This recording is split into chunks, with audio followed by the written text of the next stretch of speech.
உங்களுக்கு தெரியும், உங்களுடைய விசுவாசம், என்னுடைய விசுவாசம், நம்முடைய விசுவாசம் இதுதான் தொடர்பை ஏற்படுத்தக்கூடியதா இருக்கிறது தேவனோடு. நமக்கு விசுவாசம் இல்லை என்றால் அப்பொழுது தேவனோடு கூட எந்த தொடர்பும் இருக்காது. பிசாசானவன் இதை அறிந்தவனாய் இருக்கிறான். பிசாசானவனுக்கு இது தெரியும் என்னவென்றால், இந்த வல்லமையானதை தேவன் நமக்கு கொடுத்திருக்கிறார். அதனுடைய பெயர் விசுவாசம். இது எல்லோருக்கும் மிக நிச்சயமாய் இந்த இடத்தில் கிடையாது. எல்லோரும் விசுவாசிப்பது கிடையாது. இருப்பினும் யாரெல்லாம் இந்த விசுவாசத்தை பெற்றுக் கொண்டவராய் இருக்கிறார்களோ அவர்களுக்கு வல்லமையானது உண்டு. நரகத்தை ஜெயித்து வர முடியும்.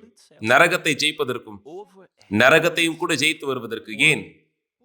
ஏனென்றால் இந்த வல்லமை தேவனுடைய பரிசானதா இந்த இடத்தில் இருக்கிறது. தேவனாலே கொடுக்கப்பட்ட பரிசானதாக.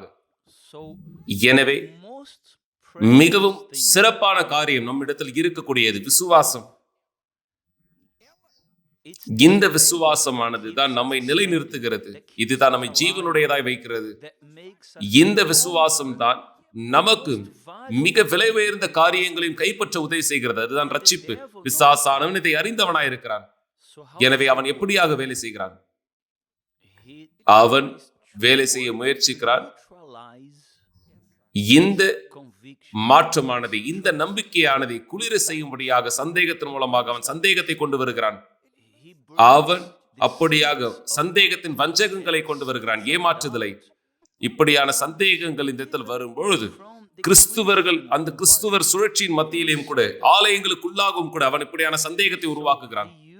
எனவே அவன் ஒரு சகோதரரை பயன்படுத்துகிறான், ஒரு சந்தேகமானது இந்த இடத்தில் வேறு ஒருவருக்கு கொண்டு வரும்படியாக.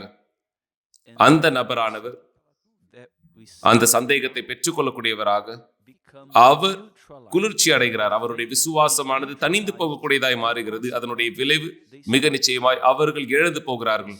அவர்கள் பிரச்சனைகளை சந்திக்க தொடங்குகிறார்கள், தீர்வில்லாமல்.